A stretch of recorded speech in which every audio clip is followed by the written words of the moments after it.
Okay, welcome to the final class of CS867 QIC890 on quantum query and communication complexity. This week we will cover how to construct quantum query algorithms from combinatorial objects or non-quantum objects. And there's a few ways of doing this.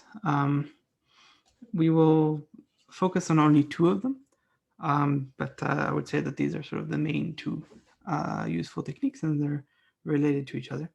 The first is called we've encountered it before. It's the negative weight adversary bound. We know that the negative weight adversary bound is a tight lower bound technique, so we know that for a Boolean function f, this general, possibly negative weight adversary bound of f is equal to the bounded error quantum query complexity of f for all functions. So this means that if we can upper bound the adversary bound, we would actually guarantee the existence of a quantum query algorithm. And this is one way to get quantum algorithms in practice, so in query complexity at least. And so, to do this, we would want a good way of upper bounding this negative weight adversary bound.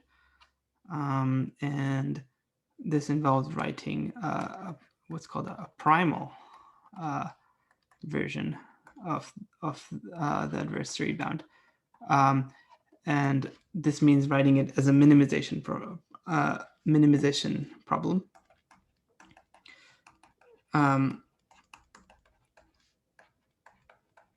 If we write it as a minimization program, which turns out to be possible, then any feasible solution would give us an upper bound on this optimal value, and therefore will give us a quantum algorithm, right? So as a minimization problem, we just need to give any feasible solution and we get a quantum algorithm. Whereas in the maximization problem, if we would have to show that there is no feasible solution that's above a certain amount in order to get a guarantee of a quantum algorithm. So, for giving lower bound, we would like the dual version, a maximization version of this program. To get an upper bound, though, we want a minimization version.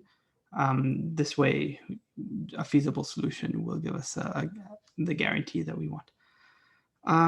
So this is the first technique. And the second related technique is called learning graphs.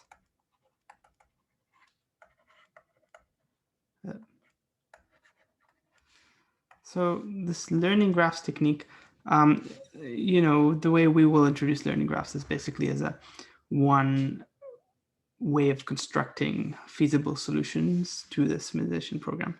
So this is sort of a special case of the negative weight adversary bound, and this special case works well for sort of search problems where you have small certificates on one side. So basically, if C1 of f is small, or if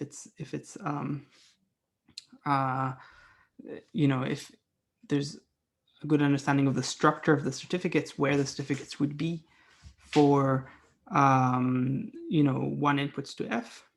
If you would naturally define the function in terms of sort of the one certificates, then often learning graphs are a useful tool for constructing a quantum algorithm, although they're not a tight technique. So sometimes the best possible learning graph does not give you the best possible quantum query algorithm. So they're only an upper bound, but they're not also a lower bound like the negative weight adversary bound is. Okay, so let's briefly talk about these techniques. So the negative weight adversary bound, the minimization version of it, the primal version of it looks like this. For every input x, so this is input to f, and for every position I, Oops. Okay, so for any such pair, then we will have a vector vx comma I. Okay, and this is going to be a vector, so it potentially has many real numbers here, like 0.1, negative 5.6, whatever. So it's a vector. It's a real valued vector. It can have negative entries, although typically it will actually have only positive entries. Okay, so you should not confuse the positive entries here of the vector with the positive weights in the dual version of the adversary bound. So I'll talk about that more in a minute. So here we have, these are basically our variables. Our variables are going to be these vectors for every x and I. This is input string x and position I. And the constraint is that whenever we have x and y such that f of x does not equal to f of y, whenever this happens, we need to have the condition that the sum over all positions I such that xi is not equal yi of the inner product of vxi and vyi.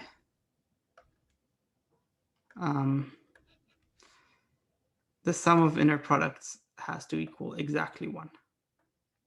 Okay, and note that this is an equality. It's an equals. So this is the constraint.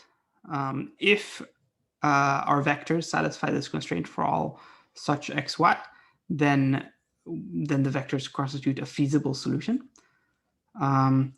Then the objective value, the thing to minimize, we would like to minimize over choices of the vxi over such choice of vectors. What we want to minimize is the maximum over inputs x in the domain of f. So these are their inputs x of the cost for that input, and the cost for that input is going to be the sum over all positions of the squared norm of the vector. Okay, so for every input we have a cost, and the cost for that input is the sum of the squared norm. It's the total squared norm for all the vectors associated with that input. Okay, and there's n of them for that input. So for any input we have like a cost for that input, and our overall cost is the maximum cost for any one input, and we want to minimize this by picking good vectors. So we want to minimize this overall cost. Okay. So this is a minimization program because there's a min here out front. In other words, we choose our variables in order to minimize something. If we pick feasible choices of vectors, then we just need to figure out what this expression is going to be equal to, and we will have an upper bound on the negative weighted adversary bound, and therefore a quantum algorithm, or there will necessarily exist a quantum algorithm using at most that many queries up to quantum trackers. Okay, so I just want to clarify that we call the negative weight adversary bound this thing. So this thing is equal to this objective value at the end here is equal to it's exactly equal to this negative weight adversary bound. However, even though we call it the negative weight adversary bound, it doesn't have anything to do with the fact that these vectors can have negative entries. It's true that they can have negative entries, but that's not where the term negative weighted adversary bound comes from. The negative weighted adversary bound is named after negative weights in the dual version, in the maximization program. And the negative weights in the maximization program, once we take the dual, once we convert it into a minimization program, they're not these negative weights anymore. They're not the same thing. In fact, the fact that the weights in the dual are allowed to be negative actually corresponds to the fact that our constraints are with an equality, that we have an equals constraint here. for the positive weighted adversary bound, we would have had an inequality. We would only need the sum of inner products here to be at least 1. If we replace the equality with an inequality, we would get, in fact, the positive weighted adversary bound, which is smaller. Because it's smaller, it's usable as a lower bound technique for lower bounding, showing the non-existence of a quantum algorithm. But if we want to show the existence of a quantum algorithm, we cannot use the positive weighted adversary bound because it's smaller than quantum complexity. So we cannot use this version, the inequality version, in order to get a quantum algorithm. We must get exact equality. We must pick vectors such that for all x and y, such that f of x is not equal to f of y, this thing exactly equals 1. Okay. Okay, so with that in mind, let's do a couple of examples. So one just very simple example is Grover search. So for Grover search, we have our function f is the OR function on n bits. Okay, and we want to pick vectors. We're going to try to rederive Grover search. So we want to show that Q of f is equal to O of root n. We want to show this. We know that's true because of Grover search, but we want to show it using this new technique. Okay, so what is how do we do that? We need to come up with vectors vxi, one vector per pair of input and position. So we will start with v of 0 to the n I. So actually, what is the dimension of these vectors? It turns out that it's allowed to be any dimension we want, so long as all the vectors for a fixed I all have the same dimension so that we can take inner products. So for a single I, all the vectors vxi have to have the same dimension, but we don't care what dimension it is. Okay, so in this case, we will just pick the dimension to be 1 for Grover search, and we will have v of 0 to the n I. We will set this to be the vector that has only one entry, and the single entry will be n to the negative a quarter. Okay, and this is going to be for all I. So we'll have n such vectors associated with 0 to the n. Okay, so if you can think of 0 to the n, this is what is 0 to the n? It's this input string, right? And here, for every bit of the input string, we put a vector, and the vector in this case will have only one entry. Okay, and this one entry will be n to the negative a quarter for each one of these. Okay, so more generally, we are allowed, for other functions, we will look at the input string, and for each bit of the input, we're allowed to place a long vector. Okay, but in this case, for the OR function, we are only going to need dimension 1 vectors. Okay, so this is what we're going to do for the all 0 string.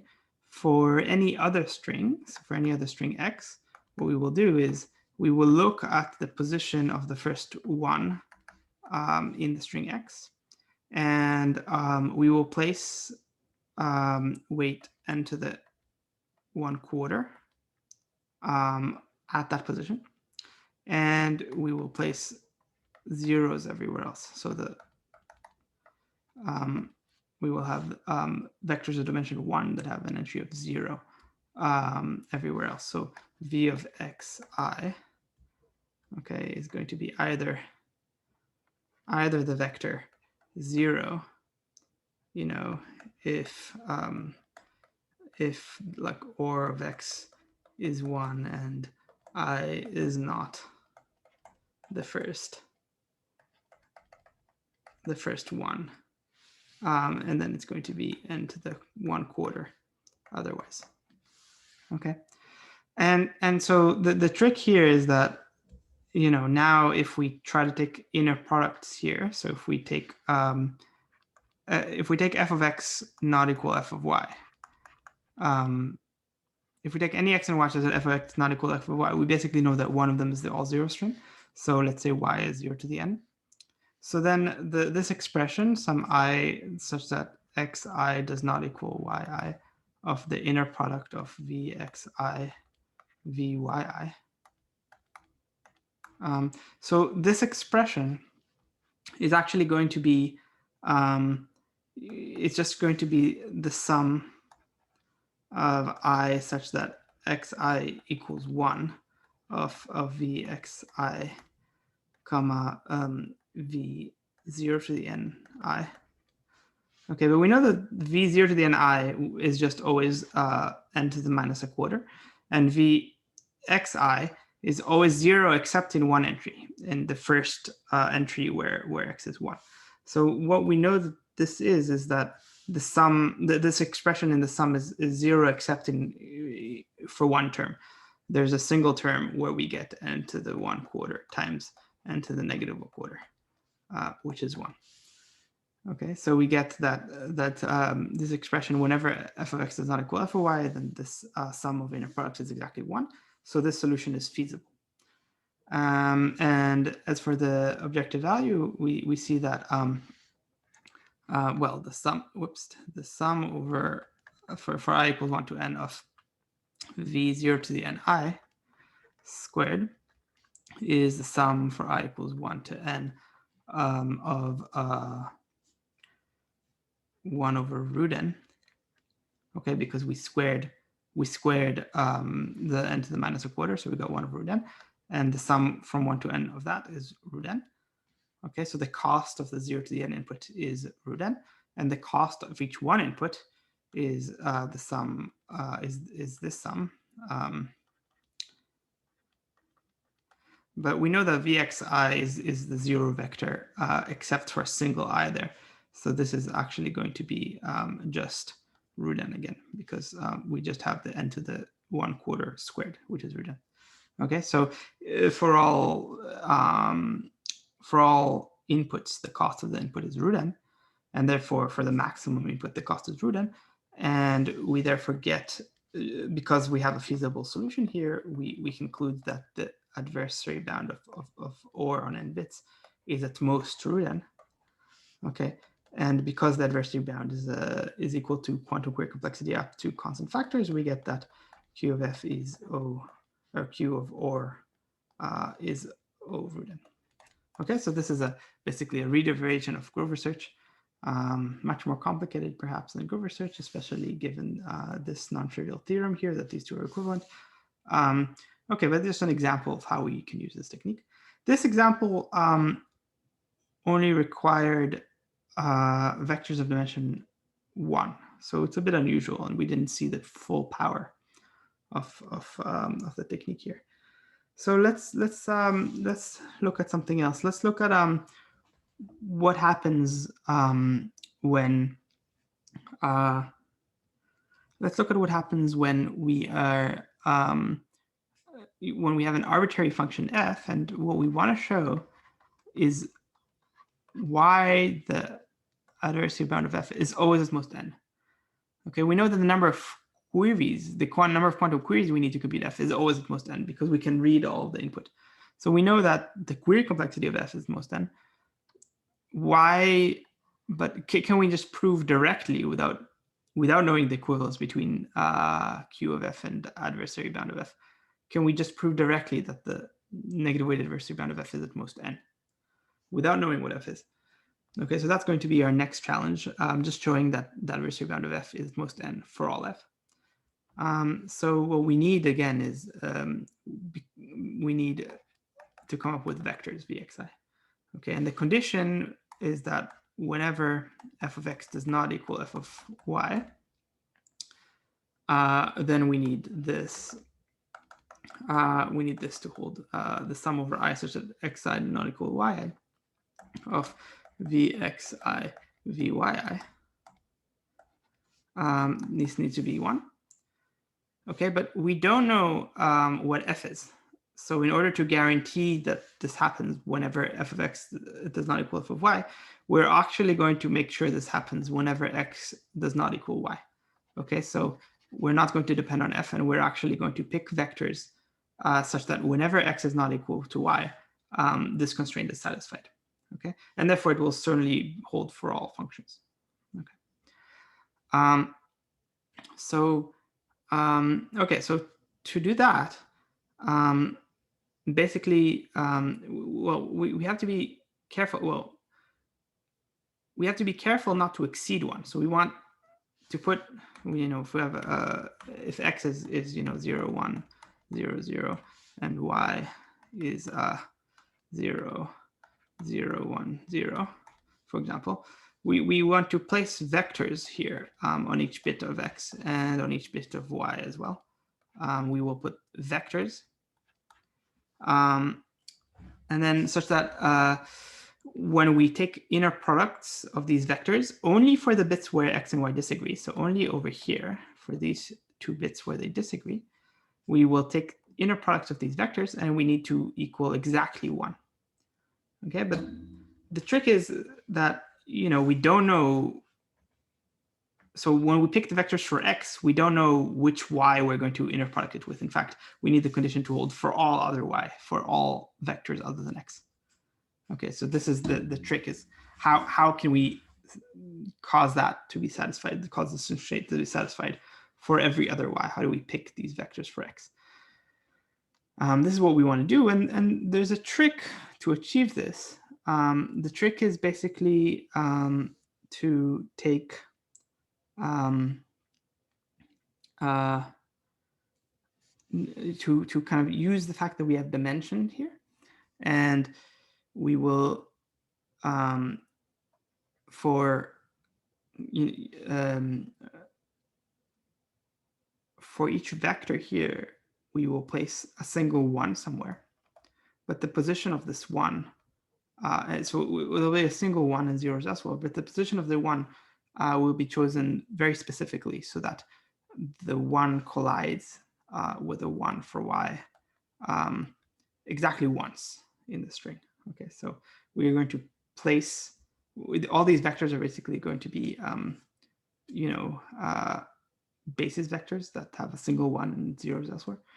And we're just going to engineer it somehow such that if x is not equal to y, then there's exactly 1 vector where they have a 1 in the same spot. And so the trick to doing this is, here's a trick. So for we will handle the bits from left to right, and we're imagining that we're a query algorithm, even a deterministic query algorithm. And our strategy as a query algorithm is to read all the bits from left to right in order to find a difference between x and y. So what we're doing is we're reading bits from left to right. And so what we will do is, for the first bit, we will have this vector be of dimension 1, and we will just place a 1 inside of the vector. Okay. So for the first bit, we just always have the vector 1. For the second bit, though, so here, let's draw this again, 0, 1, 0, 0. So our first bit will have the vector 1. The second bit will have 2 positions, and it will have a 1 in a position indexed by all the string we've read so far. So if we read a 0 so far, then we place a 1 in the first entry there and a 0 here. And here we read a 0, and so we place a 1 and then a 0. Okay. And again, for the next entry in the string, we are going to index it by the entire previous string that we already read. So here we get 0, 1. So we will have a 4-element vector, okay, indexed by 0, 0, 0, 1, 1, 0, 1, 1. So these sort of index positions in this vector. And we read a 0, 1 already here. So in the 0, 1 cell, we will put a 1, and we will put zeros elsewhere. Okay, and here we read a 0, 0 to the left, so we will put a 1 at the top a 1 at the top, and we will put 3 zeros beneath. Okay, and then next here we will have a vector of length 8, and in position 0, 1, 0, 0, which is I guess the 5th position, I guess. We will have a 1, and we will have zeros elsewhere. And over here in position, sorry, this is not the 3rd position. I guess this would be the 3rd position. Sorry, so let's put it in the 3rd position. 0, sorry, no, yeah. 0, 0, 0, 0, 0, 1, yeah, 0, 1, 0. So we'll put a 1 here in the 3rd position. Over here, we'll put a 1 in the 2nd position.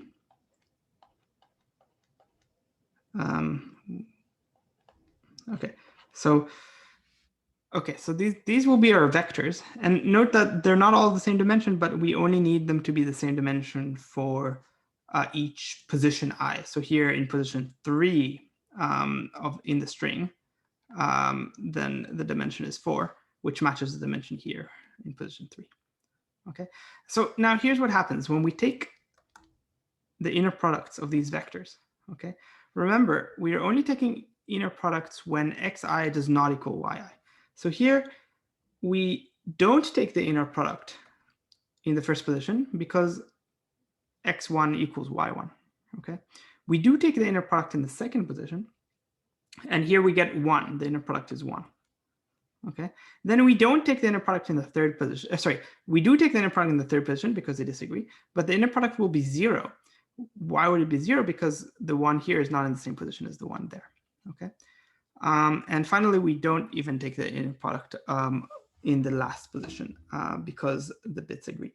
And sort of the way we engineered it is that the vectors will have the vectors in x and y, for x and y, they will have a 1 in the same position if everything that's been read to the left is the same in x and y. Or in other words, if this is the first bit of disagreement between x and y. So in the first bit of disagreement from left to right, we will have an inner product that's equal to 1.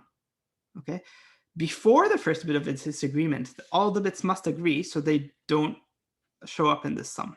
Okay, so the inner product does not show up in the sum for all the bits to the left of the first disagreement. And for all the bits to the right of the first disagreement, the ones don't collide. So the inner products will all be 0. So this guarantee must be satisfied that the sum over I such that xi does not equal yi of this inner product will always be exactly 1, because there'll be exactly one such inner product that equals 1, and all the rest will be 0 within this sum. The sum is not over all I, but only over I such that xi does not equal yi. Okay, so this is kind of the trick that we use, and often this indexing business, where we index a position in the vector based on what is to the left, indexing often kind of intuitively corresponds to what we've already queried. So it's sort of in many constructions with a negative weighted adversary bound, indexing is used in that way, where you index to intuitively say we should have already queried something in our string x. Okay, so this is feasible, the solution. What is the objective value? Well, for each x, we have a vector of norm 1 at each position. So the sum over I from 1 to n of this is just equal to the sum from I to n of 1, which is n. Okay, so the objective value here is n, and therefore the negative weighted adversary bound of f is at most n for all f. Okay, because we did not depend on what f was at all. Okay. All right, so this is the negative weighted adversary bound, and you can use it to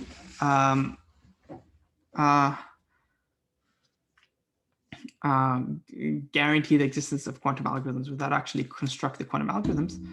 I gave an example in the notes of such an algorithm. It was an algorithm for the sync function that ran in O of root n log n.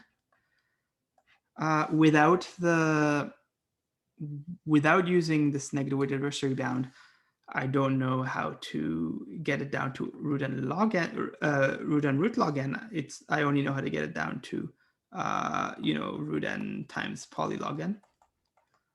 So to get the best known dependence on the log n's, the best possible log n factor, actually requires this negative weight adversary bound, as far as I know.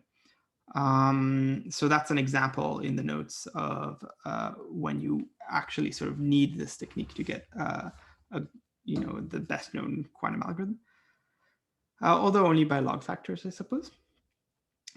There are examples in the literature. One of the readings will take up one such example for a partial function where we don't actually know how to construct a quantum algorithm except using this technique. So and this even up to polynomial factors. So not just shaving a log factor, but actually getting a polynomially better quantum algorithm using this negative weight adversary bound solution. Okay, so this is all I want to say about that. There's another technique called learning graphs, and learning graphs are basically, you can think of them as a technique for constructing negative weight adversary solutions. So let's talk about learning graphs now.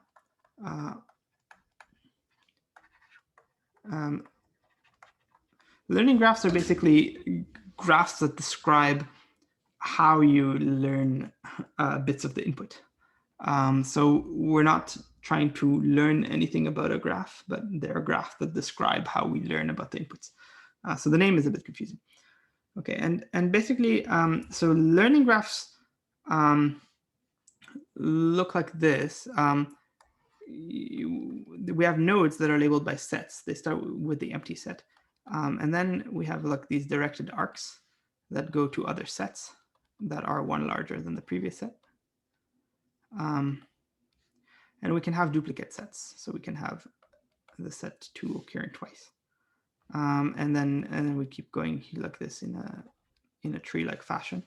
So we can have 1 and comma 3 here, or 1 comma 2. And the idea is, so if a set points to another set, then this new set is a superset and it's 1 larger. Okay, so it only increases by 1 and it must be a superset of the previous set. Whatever. So I won't keep drawing. And so we construct such a graph. So each edge here corresponds to a position, a number between 1 and n, basically, which is the number we add to the set. Okay, so each edge is corresponds to such a position. Moreover, as part of specifying the learning graph, we will also specify weights on each of these edges or arcs. So we can specify that maybe these are all weight 1, and maybe these guys are weight 2. Maybe this is a weight 0.5. Okay, and this will generally be a positive, a non-negative weight everywhere. Okay, whatever. We have a non-negative weight on all these arcs, and then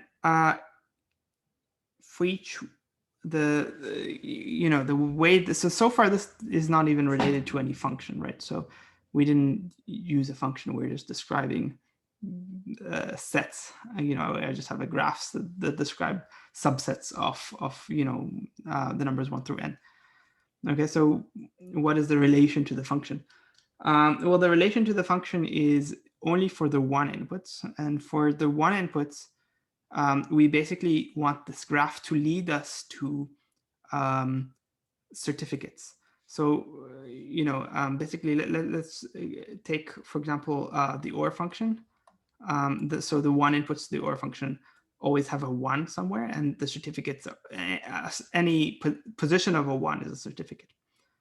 Okay, so if we have x equal to 0, 1, 0, 0, 0, oops, then this position number 2, is basically a certificate for x. Okay.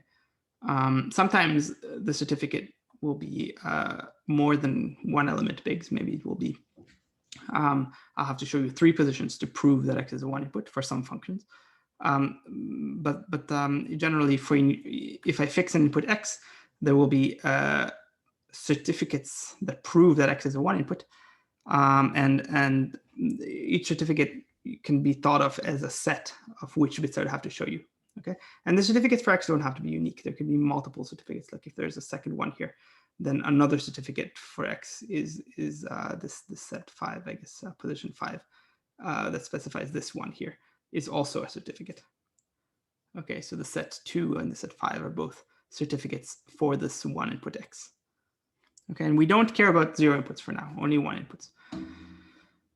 Okay, so the learning graph is basically this graph G that describes this graph together with the weights, the edge weights W, W subscript E for each edge is the weight of that edge. And then in addition, to specify a learning graph, I actually have to specify one more thing. For each input X, I have to specify a flow Px. And a flow Px is basically, imagine that we have, something flowing down from the root down to the leaves here, okay? And there's kind of 1 unit of total flow all the time, okay? So we have 1 unit of incoming flow, like 1 unit of water or something. And this can be split across these edges. So Px of E is going to specify how much flow goes across arc E, like edge E. So maybe I can split it 3 ways here equally. So I can split it to 1/3, 1/3, 1/3, for example.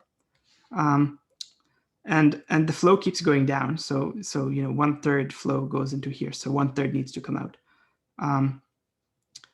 So maybe all of it goes here. All of it goes in this arc and nothing goes in that one. Okay, so I have the flow going down, and then eventually it will reach a sink, a node where there's no more outgoing flow. And the condition is that all sinks, so all nodes that don't have any outgoing flow, must be certificates for X, must contain certificates for X. Okay, so it can be supersets of certificate for X. So, okay, this is a bit confusing, but basically for each input X, we need to specify a flow Px that describes how we would take 1 unit of 1 unit of water and spread it towards certificates for X down in this graph G. Okay, so for each X, for each 1 input X, we need a flow strategy for how to send 1 unit of flow down to certificates for X. Okay, and since each 1 input X has different certificates, the flow basically has to be different for each X. So the flow P here depends on X. Okay. And the flow must reach only certificates at the end. Okay, so or only sets that contain certificates. So this sort of corresponds to, this flow corresponds to how we are going to learn the value of f of x, how we are going to find the certificate for f of x. We're going to find it by flowing down according to this flow strategy, I suppose. Okay, it's a very weird computational model.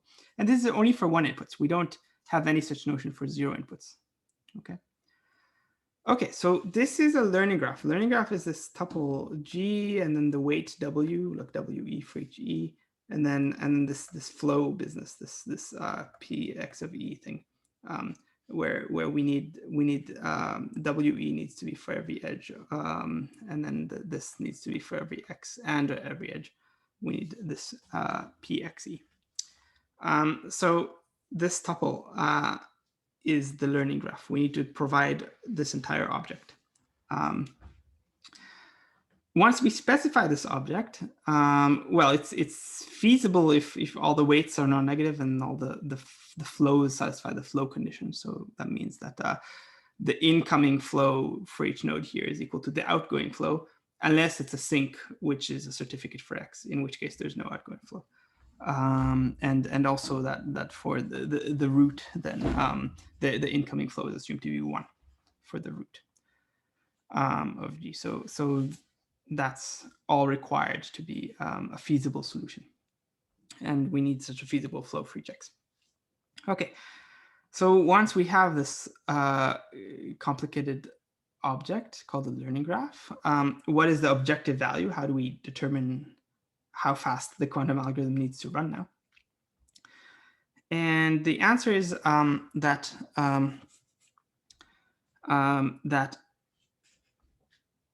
we look at two things. We look at the cost on the 0 side, the 0 cost basically, and the cost on the 1 side. And the 0 cost, the C0, or let's do C sub 0 for this. I'll put G here in brackets, but it's really for this tuple. The 0 cost is just going to be the sum over all edges of the weight of the edge. And the 1 cost is going to be the sum over all edges of Px of E squared over WE, and actually we need to maximize over X. Okay, so the 1 cost will be the maximum over 1 input's X. So X here is a 1 input. It's in inverse. It's in F inverse of 1. Okay, X is a 1 input. We maximize over 1 input. The sum over edges of the flow quantity on that edge squared divided by the weight of the edge. Okay, and the final cost of G is going to be the maximum of C0 of G and C1 of G. Okay, or equivalently, we can also take square root of C0 of G and C1 of G. This is also allowed if we want. The reason this is equivalent is basically because if either C0 or C1 is larger than the other, we can kind of scale all the weights by some factor. Like imagine we multiply all the weights by alpha, then this will get multiplied by alpha and this will get divided by alpha. And so, you know, if C0 of G is not equal to C1 of G, we can multiply 1 by alpha, divide the other by alpha. This does not change the geometric mean, but it kind of makes C0 equal C1. And basically make the maximum of them equal the geometric mean. Okay, so we can always force the maximum to equal the geometric mean, and therefore, if we wanted, we can have this objective value, the cost, to be the geometric mean instead of the maximum of these two terms. Those are equivalent. Okay, so I claim that if we have such a feasible learning graph, then there is a negative weight adversary bound solution that has only this cost, that has no more than this cost. Okay, and the reason is basically as follows. So the reason is, so we have our graph here, and you know, we have our learning graph. Okay, and it's going to, okay, let's just draw it here. 1, 3, whatever. Okay, so we have our learning graph, and we have our weights here. Let's say the weights are 1 and 2 here, and 0.5, 0.7, whatever. We have our weights here. Okay, so we can imagine setting for each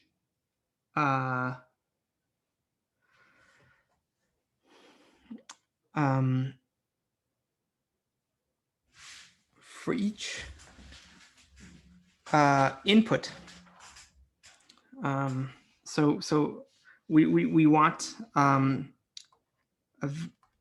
these vectors, right? We want these feasible vectors. We will have feasible vectors for 1 inputs and for 0 inputs separately. Okay, so let's say y is a 0 input. So for a 0 input,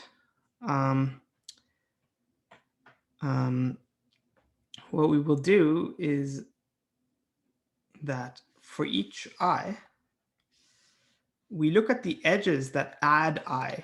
So let's say I is let's say I is 3 here. So let's say we look at the Vy comma 3. Then we have these edges here that add 3. Like here, the set is 1. Here, the set is 1 comma 3. So we have some arcs here, some edges that add 3, and we look only at those. Okay, and there could be many of them.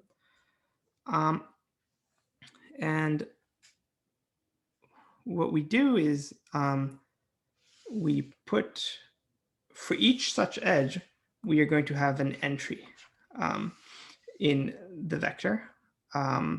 And moreover, so we index this vector both by all the edges that add the position 3, okay? But further, we index by the possible partial assignments, the possible things you can see if you already looked in this position in the string. So suppose we already looked in position 1 in Y. What did we see? Either we saw a 0 in Y or we saw a 1 in Y. Okay, so if we saw a 0, we go to one position of the vector. If we saw a 1 at that position, we go to a different part of the vector. Okay, and so we have such parts of the vector for each arc here. So let's just give another example. So suppose we have a 1 comma 4 here, and then we add position 3. Okay, so this arc adds position 3. Then in Vy comma 3, we're going to have entries that correspond to this arc, and they're going to be we're going to index them by the possible things we can see at entry 1 and entry 4. So we can see in entry 1 and 4, we could either see a 0 there, a 0 in 1.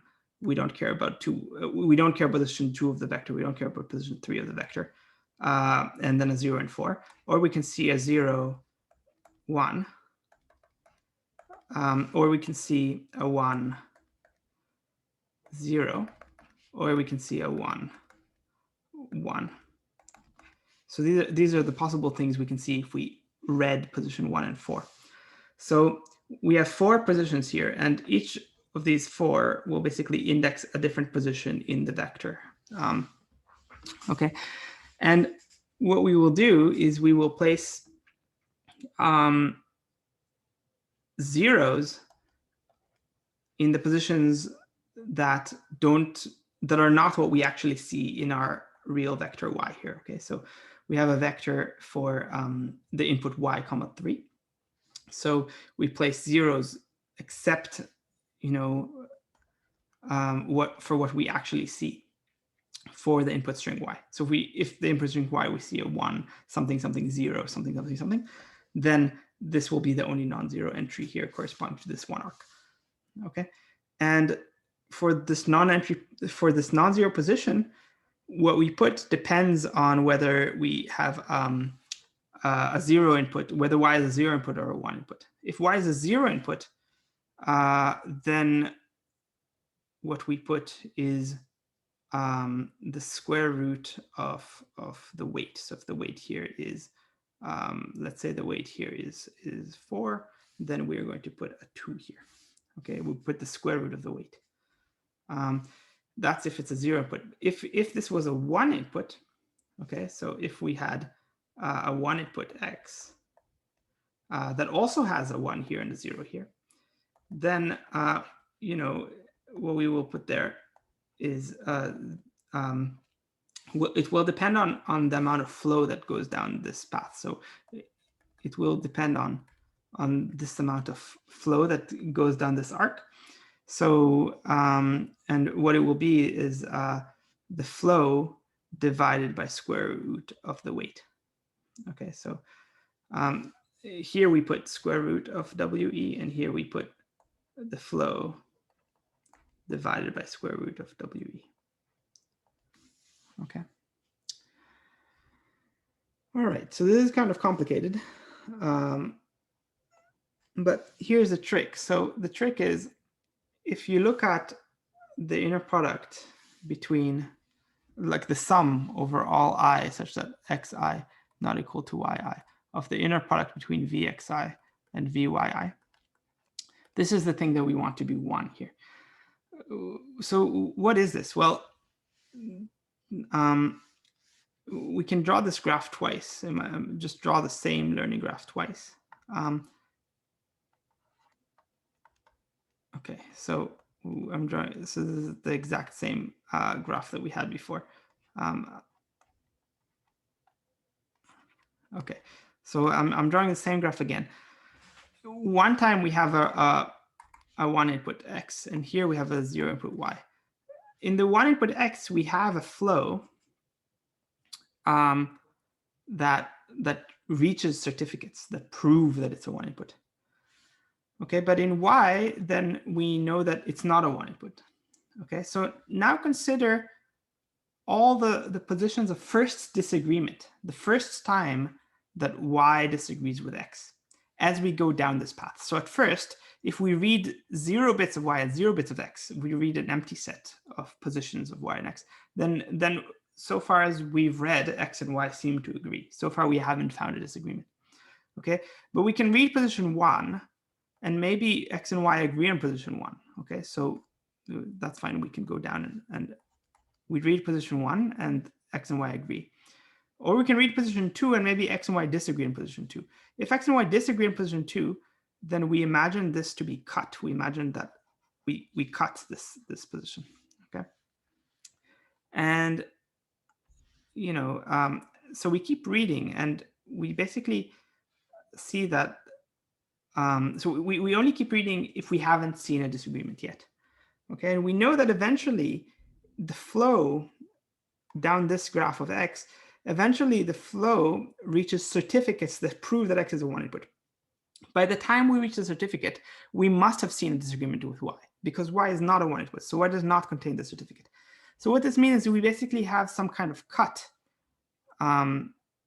of where we see the first disagreement with x and y. This basically defines a cut where we cut the arcs before we reach the sinks of the flow. Before the flow finishes, we cut all the paths of the flow by looking at the first disagreements, the position of first disagreement between x and y as you go down these paths. Okay, so because we cut the entire flow, the sum across the cut of the flow of p x of e across only the edges e that we cut is going to be exactly 1. So the sum over e in cut of pxe is going to be exactly 1. Okay, but note that this inner product across the cut, well, across the cut, then we know that right before the cut, x and y seemed to agree. X and y agreed on all the position we read before the cut. So this means that basically the non-zero positions will be in corresponding places. After the cut, x and y disagree. So after the cut, all these positions will not match. So basically, we basically have this guarantee that this sum will have non-zero inner products exactly at the edges that are cut, the cuts defined by the first disagreements of x and y. And at those positions, the inner product between vxi and vyi is going to be the sum over all edges in the cut. So this total sum over I is equal to going to be the total sum over edge in the cut of the value of the vector for y, which is root of we, times the value of the vector for x, the px of e over root we, which is going to be the sum over edges in the cut of the edges in cut of px of e, which is 1. Okay, so this is sort of the crazy math that's going on here. Because of this condition that x and y must find the first disagreement before reaching a leaf, and because of the way we engineered this indexing strategy, such that the indices will match exactly when you find the first disagreement, essentially, then we have that the constraint must be satisfied. So we get a feasible solution here. Now the value of the feasible solution, for every 0 input, we actually basically have the same set of vectors for every 0 input. So for every 0 input, we have these same set of vectors, and they will be feasible. And the objective value, rather, will be the sum over all edges in the graph of WE. That's for 0 input. And for 1 input, the cost of a 1 input will be exactly the sum over all edges of Px of E squared divided by WE. Okay, so the maximum of these two, well, we have a max over X here. And here we don't need a max over Y because it's the same for all Y. So the max over these two things is going to be the objective value for this negative weight adversary solution that we just defined. These visible vectors Vxi and Vy. Okay, so this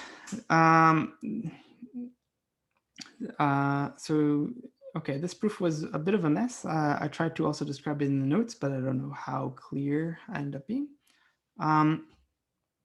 So for search problems where you would kind of so note that here we're basically using the same vector for all the 0 inputs, and we're only varying our vectors for the 1 inputs. This kind of makes sense when you're searching for something and in the 0 inputs you're not going to find it, so it's kind of like you don't really care. Like by symmetry, you should sort of put the same weight everywhere or something. And for 1 inputs, you are going to find it, and you want to kind of put these the flows directed towards it. So you want the vector to depend on the certificate they're going to find. So this learning graph is not ideal for all problems, but it is ideal for sort of these search problems where you're finding certificates. Also note that this learning graph basically just depends on where the certificates are, like the positions, like 1, 2, 3 of where you need to look to find a certificate, but not what the certificate is. So if you have to see all zeros there to have a 1 certificate, you have to see all 1s there to have a 1 certificate. I mean, it's sort of ignoring the content of the certificates and only looking at the locations of the certificates. So it's kind of a limited approach, but when you are looking for the location of a certificate, and which sometimes happens, for example, in Grover search, you just want to find a 1, and the location of the 1 is sort of all that matters. Then this learning graph approach starts to make sense and to be a good way of constructing a quantum algorithm. So for Grover search specifically, the learning graph is extremely trivial. It just looks like this, and we're going to point to all the sets like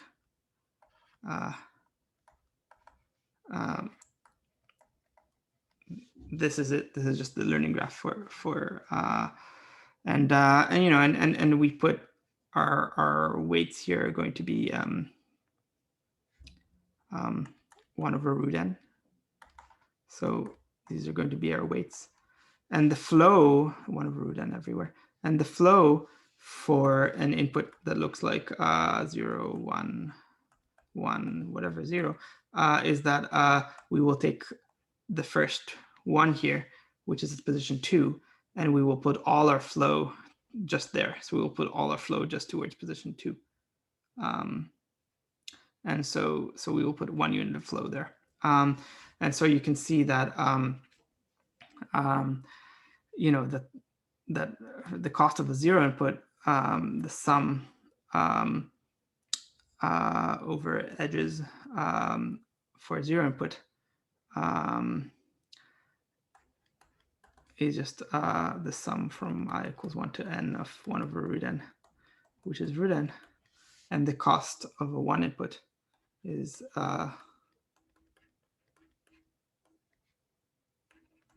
this, which is this is the cost of a 1 input, and it's actually just 1 over root n. which is root n. There's only one non-zero flow here, edge with non-zero flow. So so the cost is root n for both. Okay, so this is the learning graph for Grover search. So this is a proof using learning graphs that that the non-negative adversary bound of f is at most root n. Okay, it's just a very simple construction. So in the notes is a significantly more complicated construction for element distinctness.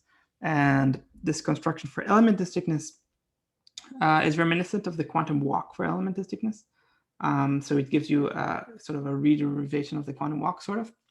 It doesn't actually give you the quantum walk algorithm. It just proves that there is some quantum query algorithm for element distinctness.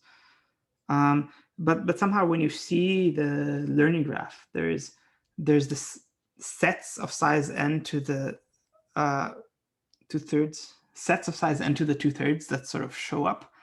And it feels a bit like what you do with the Johnson graphs, where you just pick sets of size n to the 2/3 and kind of walk across them in the Johnson graph. So there's something of a similar flavor somehow, even though the exact connection is a bit tenuous. It's hard to define the exact connection, but this sets of size n to the 2/3 occur both in quantum walks and in the learning graph approach to proving the quantum query algorithm of for element distinctness. So the construction there is a bit tricky, but it's maybe a useful example of when learning graphs let you build something that would be hard to build directly using only the negative weighted adversary bound without this tool to help you, without the learning graph tool to help you build the construction. So it's kind of an interesting case. And then in the readings, there's a couple more applications of learning graphs to design quantum algorithms. Okay, so that's all. Thanks for a great turn. Yeah, and let me know if you have any feedback on any of the lectures so far. Just leave me some comments on Piazza about that. Thanks.